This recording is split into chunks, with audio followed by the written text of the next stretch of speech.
शांति।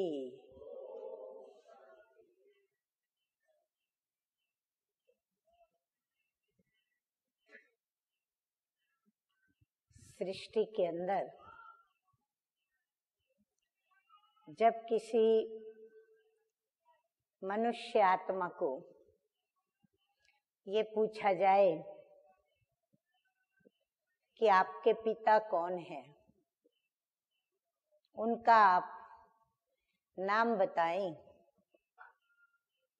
तो वो सहज ही अपने पिता का नाम सुना ही देगा। फिर हम उसे आगे प्रश्न करें, आपके पिता के भी पिता का नाम बताइए, तो वह भी वो सहज और सरलता से सुनाएगा। आगे हम पूछें उनके भी पिता का नाम क्या, तो हो सकता है कि अधिकतर उनका नाम बता सके।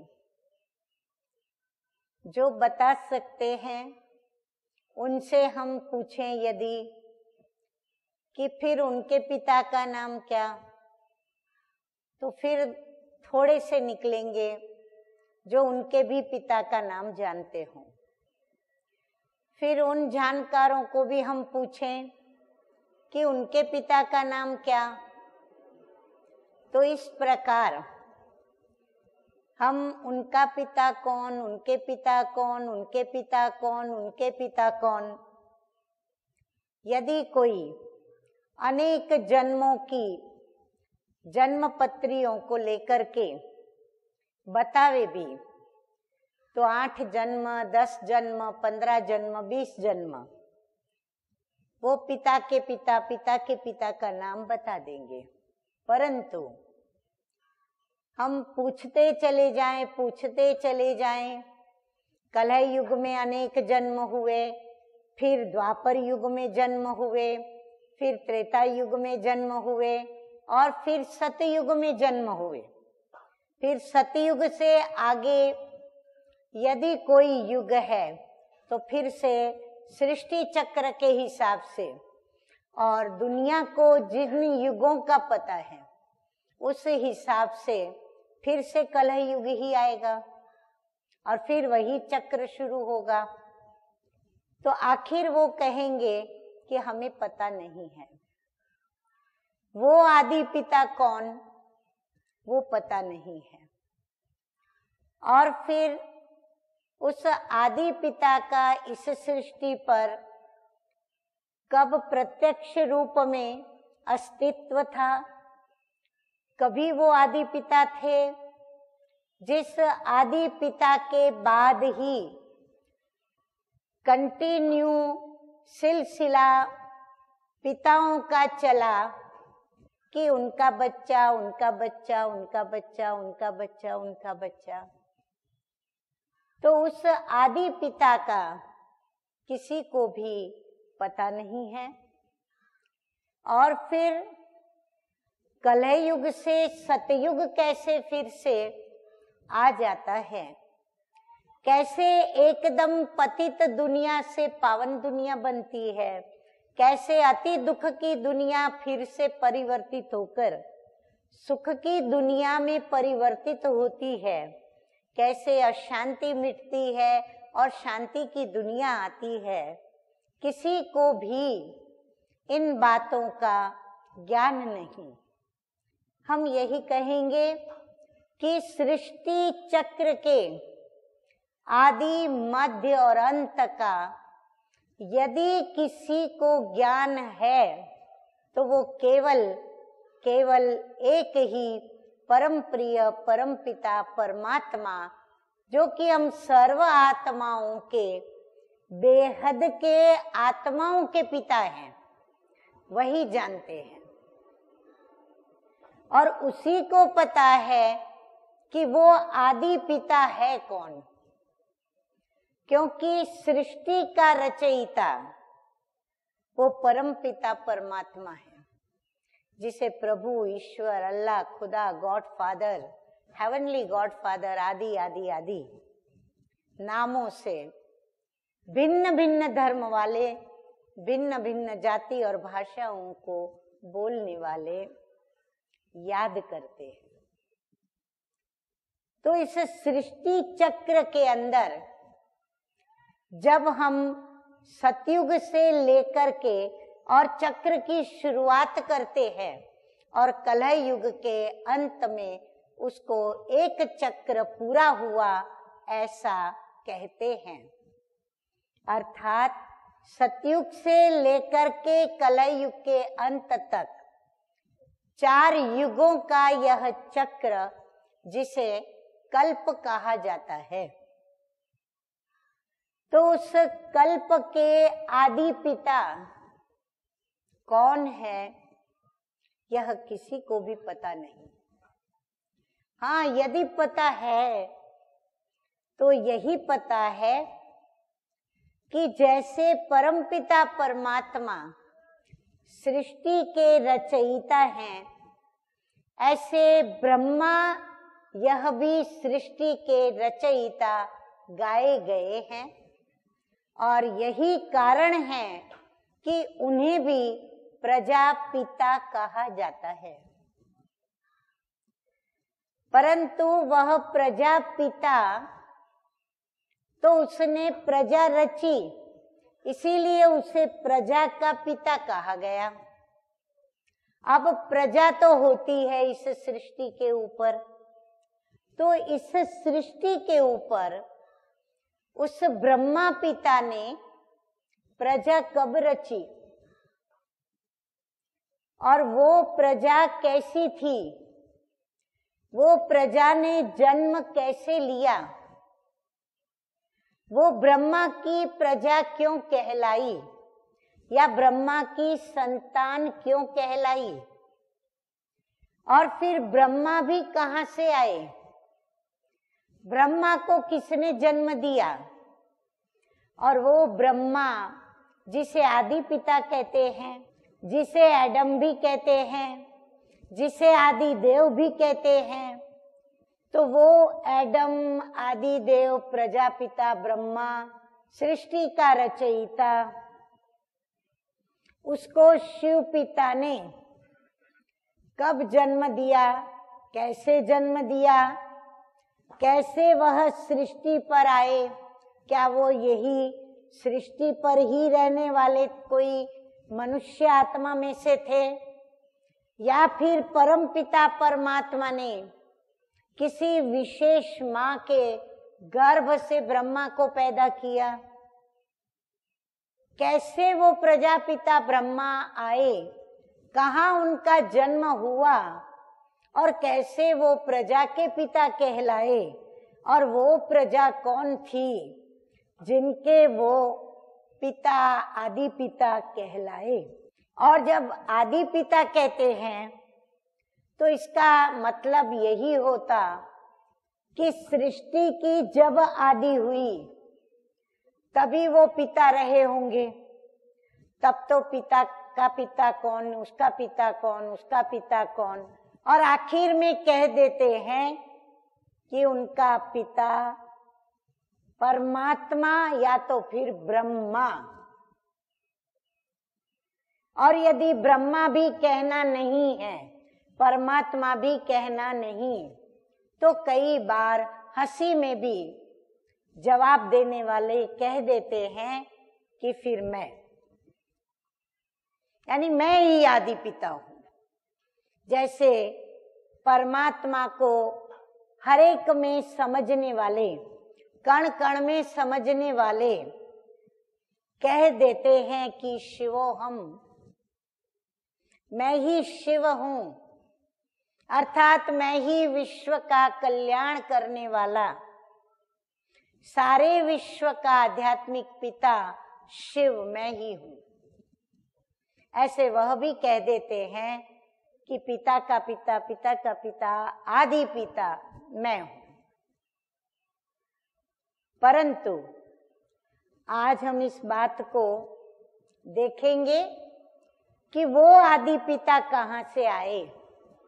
उस आदि पिता को शिव पिता परमात्मा ने कैसे इस सृष्टि पर जन्म दिया, क्या उनका जन्म भी, जो कि आदि पिता है, सारी प्रजाओं का पिता है, तो प्रजा माना एक दो को तो हम प्रजा नहीं कहेंगे, परंतु कहते हैं वह सृष्टि का रचयिता और सृष्टि की प्रजा का वो पिता है। तो सारी सृष्टि की प्रजा का वो पिता, तो स्वाभाविक ही वो किसी माँ के गर्भ से तो जन्म नहीं लेंगे, और फिर उनकी युगल जो भी रही वह इतनी सारी प्रजा को तो जन्म नहीं देगी अपने गर्भ से। तो फिर अवश्य ही ये कोई लौकिक पिता की तरह नहीं होंगे। बुद्धि कहती है कि अवश्य ही वह कोई अलौकिक पिता होंगे और उनका जन्म भी अलौकिक ही होगा, क्योंकि वो विश्व पिता सदा कल्याणकारी जो बेहद का आत्माओं का पिता है, उनके समान वह भी सृष्टि का रचयिता है।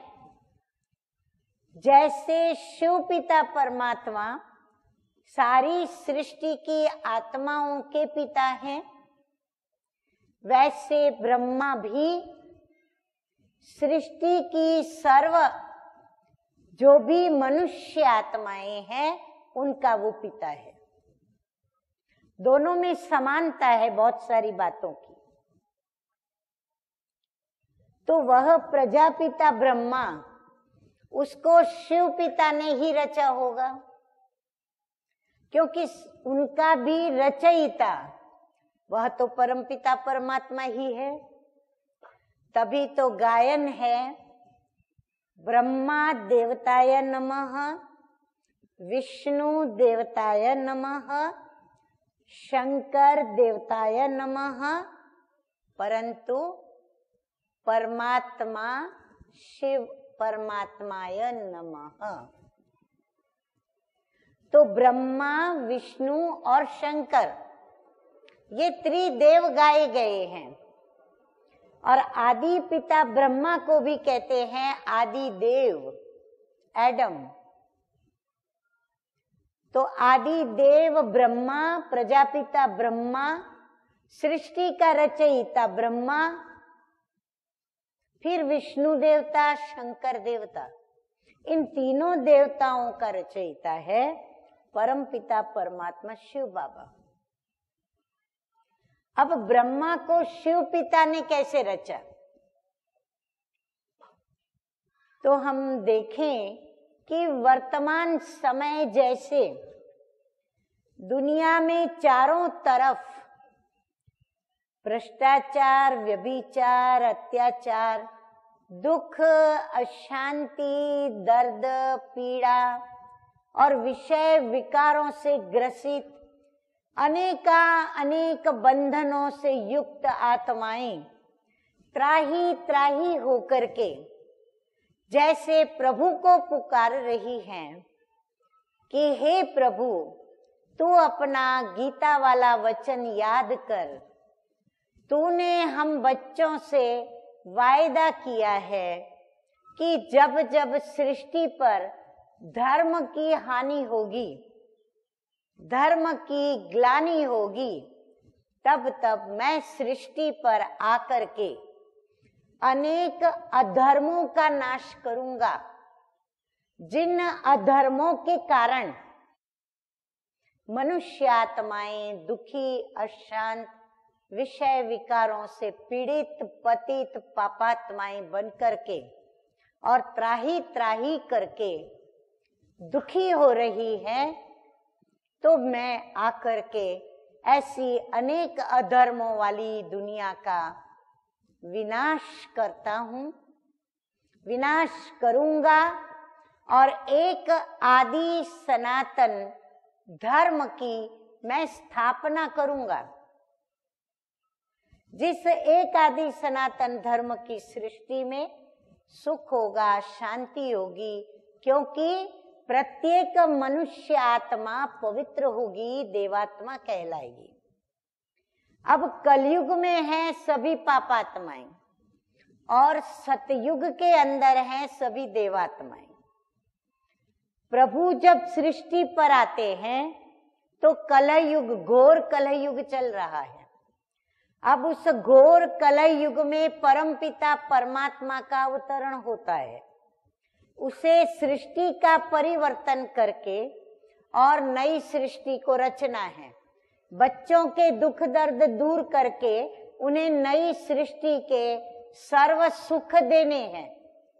सर्व मनुष्य आत्माओं को पतित से पावन बनाना है, सुख देना है, शांति देनी है, एक सुखदायी सृष्टि रचनी है। और ये कार्य वो निराकार ज्योति बिंदु परमपिता परमात्मा शिव, अगर ज्योति बिंदु स्वरूप में ही नीचे आए तो कौन उसे पहचानेगा, कौन उसे इतने सूक्ष्म बिंदु को कहां कौन देखेगा।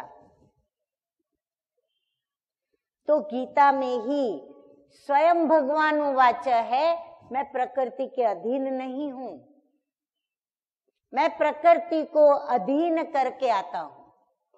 इसका मतलब ये है कि वो गर्भ से जन्म नहीं लेते, परंतु वह दिव्य प्रवेश करते हैं किसी मनुष्य के तन में।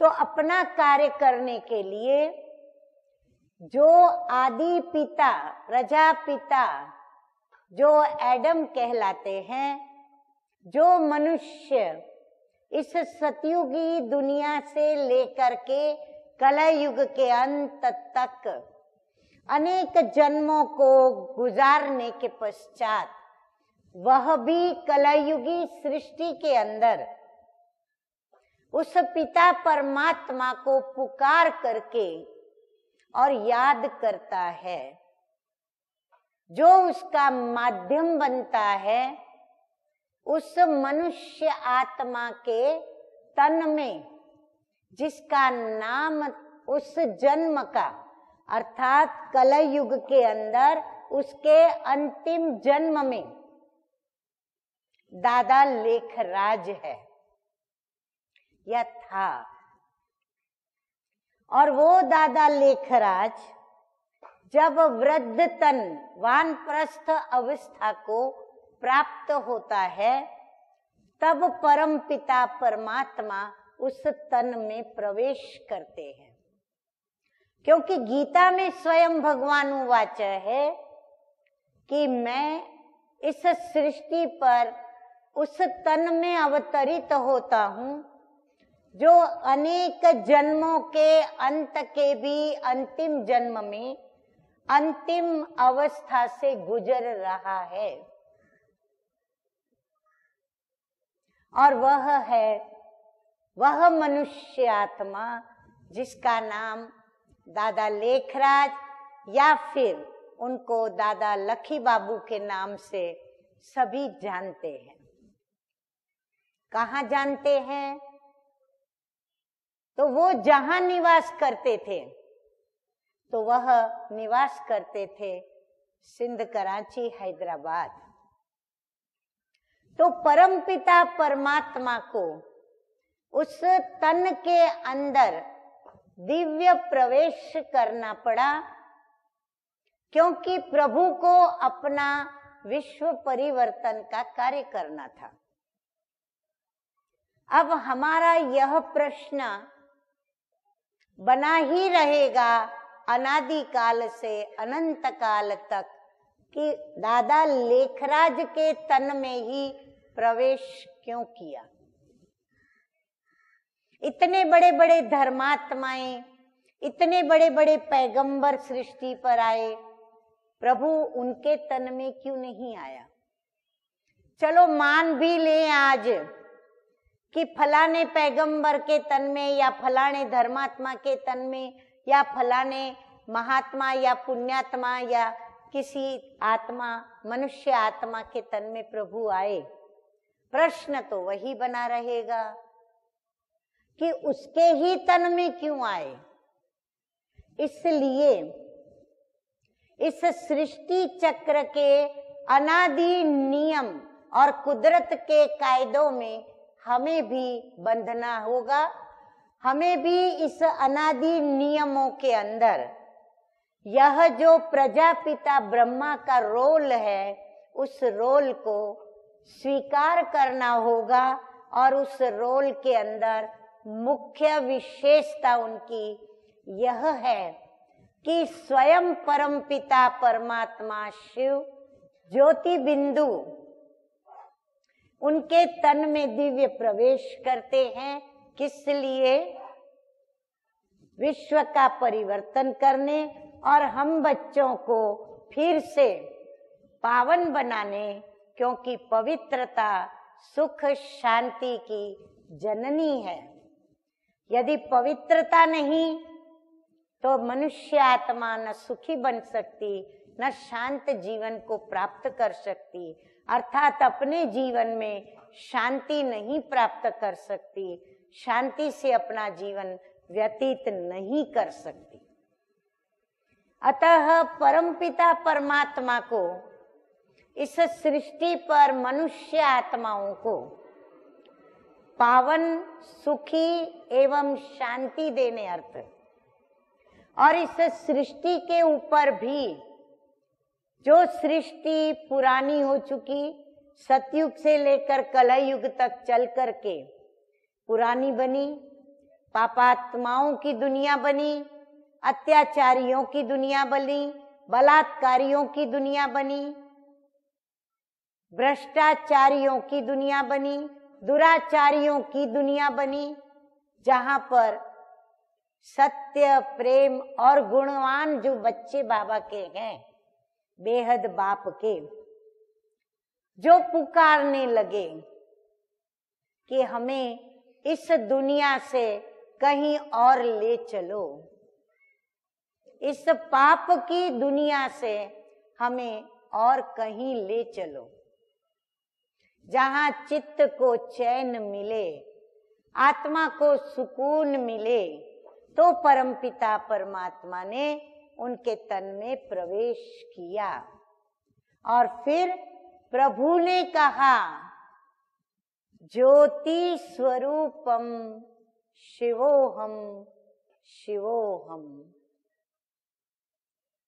ज्ञान स्वरूपम शिवोहम शिवोहम, आनंद स्वरूपम शिवोहम शिवोहम।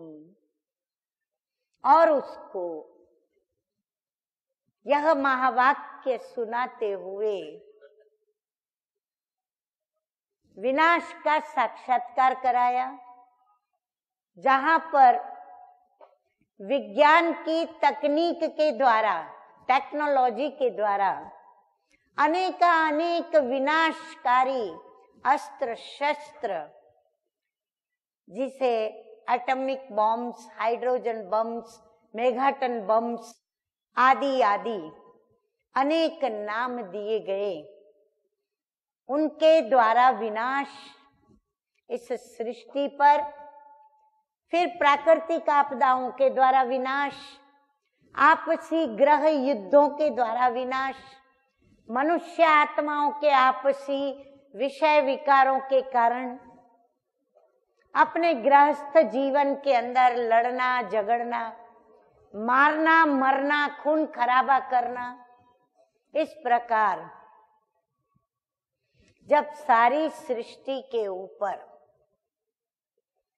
ये सारा हो रहा है, ऐसा दृश्य, बड़ा भयानक दृश्य, चारों ही ओर लाशें बिछी है, आग ही आग लगी है, बम्स गिर रहे हैं और हजारों और लाखों की संख्या में मनुष्य देह त्याग कर रहे हैं। लोग रो रहे हैं, चिल्ला रहे हैं, दुखी होकर त्राही त्राही कर रहे हैं और प्रभु को पुकार रहे हैं। जिस दृश्य को यह कलयुगी अंतिम जन्म में दादा लेखराज के नामक भविष्य का प्रजापिता ब्रह्मा देख नहीं सका, हिल उठा, उसका हृदय कांप उठा, उसकी बुद्धि भ्रमित हो चुकी, वो बर्दाश्त नहीं कर पाए और उसने प्रभु को त्राही त्राही करते हुए कहा कि मैं ये नहीं देख सकता, मैं ये नहीं सहन कर सकता। हे प्रभु दया करो, कृपा करो, मुझे आप ये क्या दिखा रहे हो, मुझे कुछ और दिखाओ, मदद करो। और वह दृश्य हट करके जितना घोर अंधकार, उतना ही कहते हैं सुनहरा उदय होता है सूर्य का।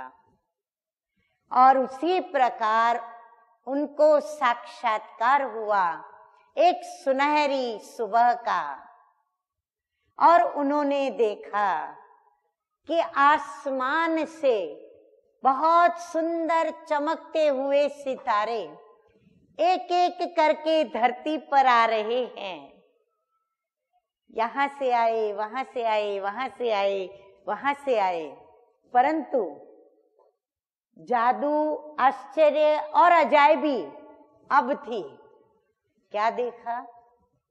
जो ही वो सितारा इस आकाश तत्व की धरती पर टच करता, वह एक सुंदर सजा सजाया और मुकुट धारण किए हुए सुंदर देवी और देवता के रूप में वो उस दृश्य को देखने लगे। चारों ही तरफ सुंदर हरियाली और धरती भी बहुत प्रसन्नता के वाइब्रेशंस वाली, और जहां देखे वहां वो सितारे नीचे उतर रहे हैं और वो देवी और देवता का रूप धारण कर रहे हैं।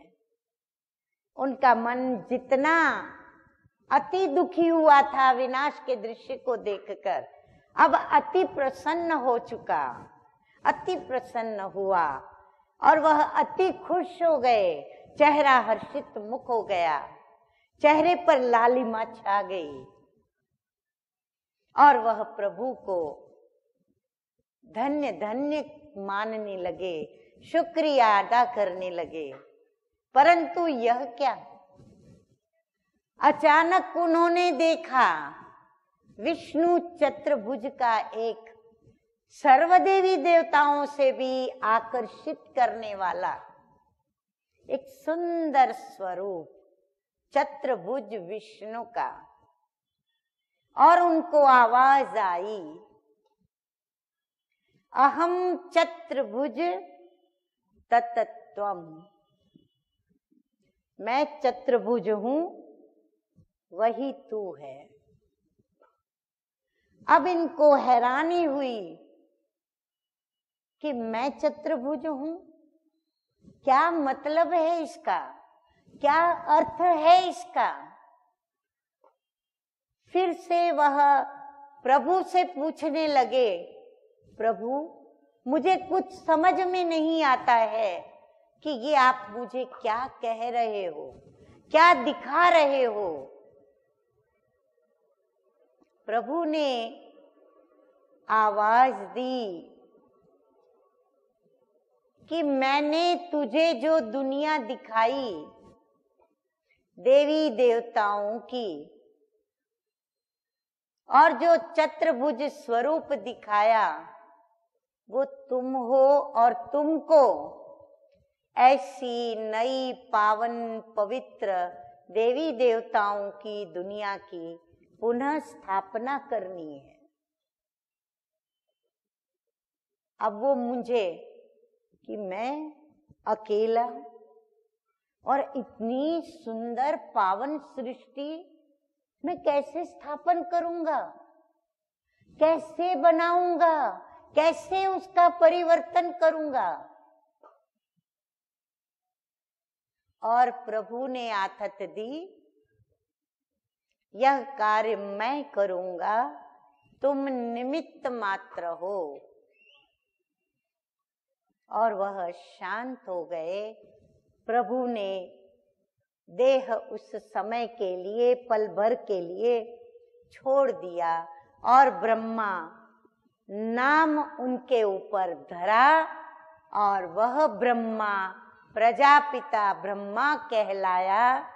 दादा लेखराज नाम मिट गया, दादा लेखराज हस्ती मिट गई, दादा लेखराज अस्तित्व प्रभु के उस दिव्य प्रकाश के अंदर लय होते होते होते मोम की तरह पिघल करके खत्म हो चुका और दिव्य जन्म हुआ प्रजापिता ब्रह्मा का।